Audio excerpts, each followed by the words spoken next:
Shalom les amis, paix et grâce au nom de Jésus-Christ. Je souhaiterais partager rapidement avec vous le mystère du corps de Christ et de ses membres. Vous savez, l'un des problèmes de l'Église d'aujourd'hui, c'est que nous n'avons pas compris le mystère du corps et de ses membres. Nous ne voyons pas l'Église comme Dieu voit cette Église. Nous avons perdu de vue la définition même de l'Église présentée comme un corps par l'Esprit du Seigneur. L'Église est le corps du Christ qui en est la tête. Et c'est un corps avec des membres différents. Et la différence ne veut pas dire pour autant que les membres sont ennemis les uns les autres. La différence des fonctions ne veut pas dire qu'il y a des membres supérieurs à d'autres et que d'autres sont inférieurs à d'autres. La seule chose qui nous différencie dans ce corps, ce sont nos différentes fonctions à l'image du corps humain. Mais une chose est certaine, bien qu'étant différents, bien que certains membres soient insignifiants, ils ont leur place dans le corps et ils sont utiles au bon fonctionnement du corps. Quel que soit l'appel que nous pouvons avoir, quel que soit le ministère que nous pouvons posséder, nous devons savoir que chacun de nous est utile dans le corps pour la vie du corps. Nous devons également savoir que il n'y a jamais eu dans la pensée de Dieu une vision de compétition entre membres du corps. Dans la pensée de Dieu, nous sommes complémentaires. Dans la pensée de Dieu, nous devons fonctionner comme des collaborateurs. Dans la pensée de Dieu, nous devons fonctionner comme des partenaires avec une même vision, un même objectif, que le royaume de Dieu avance sur la terre et que Christ Jésus soit glorifié sur la terre. Donc, lorsque nous perdons de vue comment Dieu voit son Église comme étant un corps avec des membres différents et des fonctions différentes, alors nous rentrons dans quelque chose dans lequel Dieu ne se reconnaît pas, dans lequel Dieu ne s'identifie pas.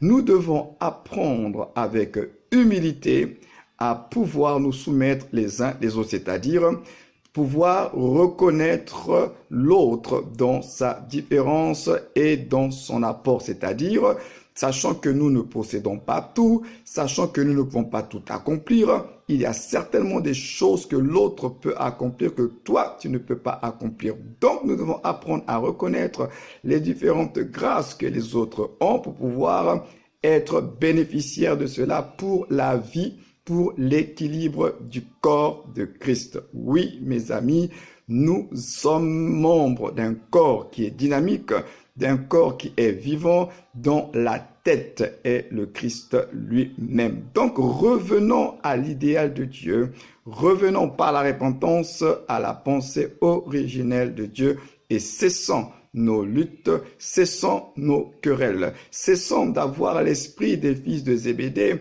et même, je dirais même des apôtres, qui un jour ont commencé à se poser la question, qui est le plus grand parmi eux? Frères et sœurs, ne tombons pas dans ce piège-là. Nous ne servons pas Dieu, nous ne sommes pas chrétiens, nous ne sommes pas enfants de Dieu pour chercher à devenir grands, pour chercher à devenir plus meilleurs que les autres. Nous sommes nés de nouveau pour manifester Christ, pour refléter Christ et pour être finalement au dernier jour semblable à Christ dans le corps de gloire. Donc, frères et sœurs, notre plus grande joie est de pouvoir manifester Christ, le caractère de Christ, l'amour de Christ, les sentiments de Christ, la pensée de Christ et non chercher à savoir qui est le plus grand parmi nous. D'ailleurs, le Seigneur répond à cette question.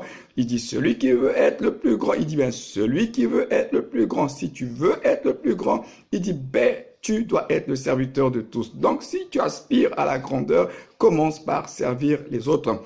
commence par t'humilier devant les autres et là, c'est Dieu lui-même qui va t'élever. Mais moi, je pense que le plus important pour nous, oui, c'est de se servir les uns les autres. Christ, le plus grand, est venu comme un serviteur. Il a servi ses disciples. Il a lavé les pieds jusqu'à choquer l'apôtre Pierre. Mais pourtant, c'était cela, le chemin, la clé de la grandeur. Jean-Baptiste, étant le plus grand de ceux qui sont nés des femmes, a été serviteur. Il s'est humilié. Il a dit, pour que je diminue et que lui, il le croisse. Ayant donc cet esprit de Jean-Baptiste, les uns vis-à-vis des autres, que nous diminuons pour que Christ, à travers les autres, puisse croître. Alléluia. Que notre joie, que notre plaisir soit tout simplement dans la quête et la recherche de faire la volonté de Dieu et que Jésus-Christ, Jésus de Nazareth soit rendu visible à travers notre vie, à travers nos pensées, à travers nos paroles, à travers nos attitudes, à travers nos actions, à travers notre comportement. N'aspirez pas à ce qui est élevé, déclare la Bible, mais laissez-vous attirer par ce qui est humble. Que Dieu vous bénisse et comprenez, frères et sœurs, que nous sommes complémentaires et que la véritable unité, selon Dieu, elle se construit dans la différence. Puisse le Saint-Esprit nous aider tous à comprendre cela et à nous soumettre les uns les autres. Que Dieu vous bénisse et à très bientôt. Shalom.